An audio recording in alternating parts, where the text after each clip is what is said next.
So I've got a blue-faced angel here, which has got a little bit of cloudy eye, which is just basically likely to be a bit of stress from first being introduced, collected and caught and introduced. So what I'm going to do is put a bit of Malefics in the water, and Malefics is a basic antibacterial medication. Then the other thing I'm going to do is give it a freshwater bath. So what I'm going to do, just catch him out, and then I'm going to put him down here into a bucket of fresh water. Be careful with the spines, because all angels got very large spines on their gill plates, and so he's now sitting in fresh water. And I'll leave him there for basically about 5 minutes, up to 10 minutes if I think it's bad enough, and then I'll just keep an eye on him, and after a while, once he's been in there for a period of time, I'll get him out and put him back into the aquarium. And what that does is various pathogens, various bacteria, various things that can actually live on the fish and are capable of making the fish sick in salt water are killed in fresh water. So what I'll do is throw him in there, and I'll leave him in there, and if all goes well, the parasites or the bacteria will die off and the fish will be strong enough to survive. So then I'll get him out and chuck him back in the tank. So once again, the fish have got immune systems, and when the fish are happy and healthy in a good stable environment, the immune system is producing antigens and producing body slime that keep the fish nice and healthy. When the fish are collected and relocated, then it's very stressful for the fish. And just as stress is a killer for humans over time, suppressed immune system and all the rest of it, same with the fish. So we need to take particular care of our fish when they're in transit, because their immune systems are compromised. Now, a few things that will help.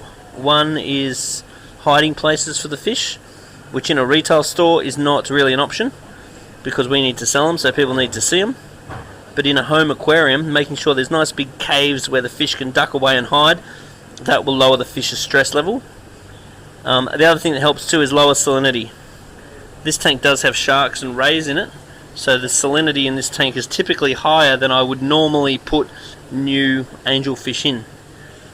Now, putting new angelfish into lower salinity, I definitely have less problems, because the fish use less of their molecular energy on their osmoregulation system, which is the balance of salt in the body.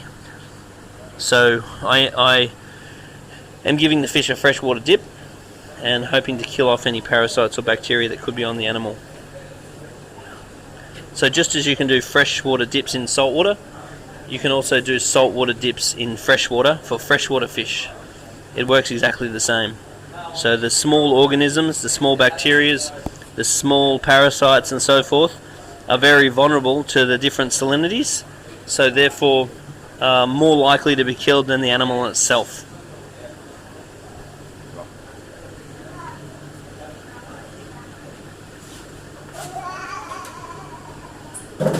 So that's almost 4 minutes now.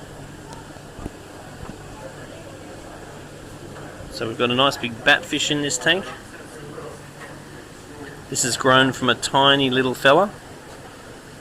There's a epaulet shark in this tank and a stingray. In general, the cartilaginous animals like the stingrays and the sharks are best kept in more salty water, so about 0.025.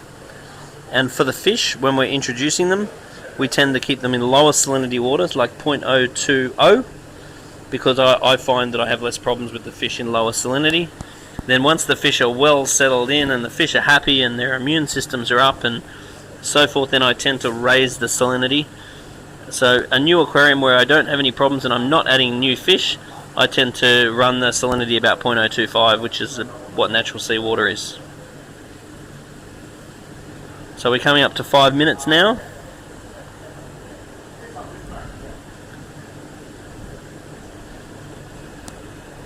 And so sometimes they need to be bathed more regularly than once. So once a day, twice a day, whatever it takes to knock the pathogens off them. And it also helps to cure fluke as well. So sometimes I'll put the fish in a bucket. This is a black bucket, so I can't really see much. But when I put the fish in a white bucket, or yellow bucket or whatever, sometimes you can see that flukes just fall off the fish. It's quite amazing. It looks like the scales are falling off, but it can just be flukes falling off them.